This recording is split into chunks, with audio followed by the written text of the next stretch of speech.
Dowladda Somalilan ayaa tababar u soo xidhay cutubyo ka tirsan ciidanka qaranka Somalilan, kuwaasoo kor u dhaafaya 6,000 oo askari. Xukuumadda Somalilan ayaa xoogga saartay tababarka iyo habdhiska ciidamada qaranka si ay u adkayso ammaanka iyo awoodda difaaca dalka. Sida hadalka uu ku sheegay taliyaha ciidanka qaranka Somalilan, ciidamada waxaa tababarka lagu soo xidhay goobaha tababarka ee degmada Caynaba ee gobolka Sool iyo sidoo kale degmada Qorlugud ee gobolka Buuhoodle. Ciidamadan tababarka dhammaystay ee cusub ayaa sii xoojin doona awoodda difaaca qaranka,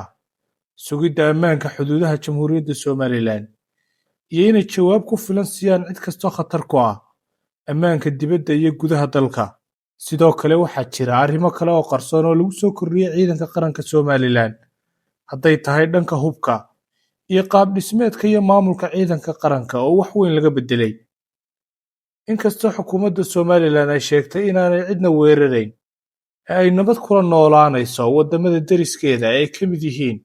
Soomaaliya iyo Jabuuti, oo iyagu isu bahaystay carqaladaynta ammaanka Jamhuuriyadda Somalilan oo ku taalla meel muhiim u ah caalamka,